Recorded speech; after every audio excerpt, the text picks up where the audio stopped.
కేంద్ర హోంశాఖ మంత్రి దగ్గరకి పవన్ కళ్యాణ్ గారితో పాటు నాదెండ్ల మనోహర్ గారు వెళ్ళి జగన్మోహన్ రెడ్డి గారిని అరెస్ట్ చేయమని చెప్పి అడిగినప్పుడు, మీకెందుకు ఆ ఎపిసోడ్ తోటి మీకు జగన్‌తో శత్రుత్వం ఏంటి? చంద్రబాబుకు జగన్ మీద శత్రుత్వం అంటే వాళ్ళు చూసుకుంటారు కదా!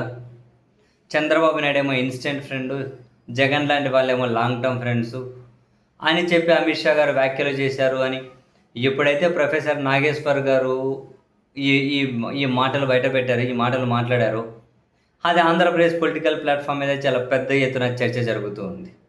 చంద్రబాబు గారిని ఇన్‌స్టంట్ ఫ్రెండు, ఏదో అవసరార్థం ఉన్నారు. తన అవసరార్థం కావచ్చు, లేదంటే బీజేపీ అవసరార్థం కావచ్చు. ఇక ఇన్‌స్టంట్ ఫ్రెండ్ అనే పదం వాడారు అమిత్ షా గారు అని. ఈ క్రమంలో ఈ వార్తలు వెలువడి, ఈ వార్తల మీద చర్చ జరుగుతూ ఉన్నప్పుడే ఇంట్రెస్టింగ్‌గా రాత్రి తెలుగుదేశం పార్టీ ఛానల్‌లో ఒక అంశం మీద డిబేట్ పెట్టాయి. జూన్ 2వ వారంలో పార్లమెంటు మళ్ళీ ప్రత్యేకంగా సమావేశం కాబోతుంది అని, డీలిమిటేషన్‌కి లింకు పెట్టి మహిళా రిజర్వేషన్ బిల్లు, వీటిని మరోసారి ఆమోదింపజేసుకునే ప్రయత్నం చేస్తూ ఉన్నారని, సో అవి ఆమోదం పొందే విధంగా అన్ని పార్టీలతోనూ సంప్రదింపులు జరిపే బాధ్యతలు అమిత్ షా గారు చంద్రబాబు నాయుడు గారి మీద పెట్టారు అని, చంద్రబాబు నాయుడు గారి మీద ఎందుకు పెట్టారు అంటే, కాశ్మీర్ నుంచి కన్యాకుమారి వరకు ప్రతి రాజకీయ పార్టీతోనూ దాదాపు ఏదో ఒక సందర్భంలో చంద్రబాబు నాయుడు గారు పనిచేసి ఉన్నారు కాబట్టి, వాళ్ళతో పరిచయాలు ఉన్నాయి కాబట్టి, ఆయనైతే ఇవన్నీ మేనేజ్ చేస్తారు, ఈ బిల్లులకు ఆమోదం పొందేలా మంత్రాంగం నడుపుతారు అని అమిత్ షా గారు భావించి చంద్రబాబు గారి మీద ఈ బాధ్యత పెట్టారు అని తెలుగుదేశం పార్టీ మీడియా విశ్లేషిస్తూ ఉంది. వాళ్ళు చంద్రబాబు నాయుడు గారి గొప్పతనాన్ని ప్రొజెక్ట్ చేసే క్రమంలో అమిత్ షా గారు అన్న ఇన్స్టెంట్ ఫ్రెండ్ ఏదైతే అన్నారో చంద్రబాబు గారిని ఉద్దేశించి, మన వ్యాఖ్యలు దాన్ని నిజం చేస్తున్నాయి అన్న నిజాన్ని వాళ్ళు గ్రహించినట్లేరు. ఇన్స్టెంట్ ఫ్రెండ్ ఏంటంటే అవసరాల కోసం వాడుకోబడడం, లేకుంటే అవసరాల కోసం వాడబడడం. ఇప్పుడు వీళ్ళు చెబుతున్నది ఏంది, కాశ్మీర్ నుంచి కన్యాకుమారి వరకు అన్ని పార్టీలతోనూ చంద్రబాబు గారికి సంబంధాలు ఉన్నాయి, ఏదో ఒక టైంలో కలిసి పనిచేశారు అంటే మరి సేమ్ అంతే ఇన్స్టెంట్ ఫ్రెండ్ అనే పదమే వస్తుంది ఇక్కడ కూడా. అండ్ వీళ్ళు చెప్పినట్లు నిజమే, కాశ్మీర్లో నేషనల్ కాన్ఫరెన్స్ దగ్గర నుంచి మొదలెడితే నేషనల్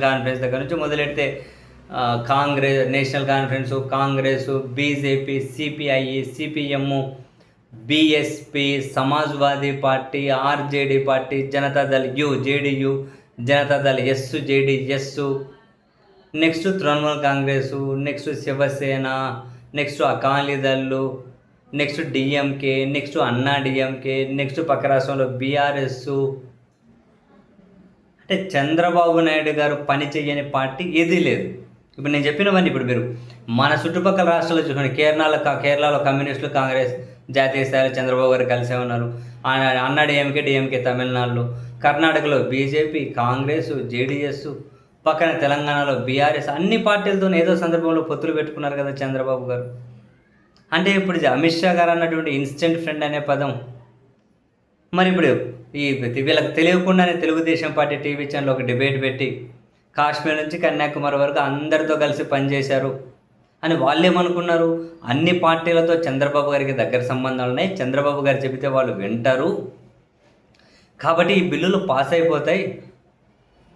ఈ విషయాన్ని గ్రహించి అమిత్ షా గారు చంద్రబాబు గారి మీద బాధ్యత పెట్టారు అని చెప్పి వాళ్ళు ప్రొజెక్ట్ చేసుకుంటూ, కానీ ఇక్కడ వాళ్ళు మర్చిపోతున్నది ఏంటి, ఆ చివరి నుంచి ఈ చివరి వరకు అందరితో పనిచేశారంటే అవసరానికి ఈయన వాడుకోవడమో వాళ్ళు వాడుకోవడమో, మొత్తం మీద ఇన్స్టెంట్ ఫ్రెండ్ అనేది ఒకటి, ఈ తెలియకుండానే వీళ్ళు అంగీకరిస్తున్నారు అన్నది ఒకటి. ఒకవేళ నెక్స్ట్ కూడా బిల్లులు పాస్ కాకపోతే అది మరి చంద్రబాబు నాయుడు గారికి చెడ్డ పేరు కదా, వీళ్ళేమో హై ఎండ్లో ఎలివేషన్స్ ఇస్తూ ఉన్నారు. ఒకవేళ పాస్ కాకపోతే, సో ఈ రెండు లాజిక్లు వీళ్ళు తెలుగుదేశం పార్టీ మీడియా పాపం అత్యుత్సాహంలో మర్చిపోతూ ఉన్నట్టున్నారు. అందుకే గింత పొడుగు డిబేట్ నిర్వహించారు రాత్రి.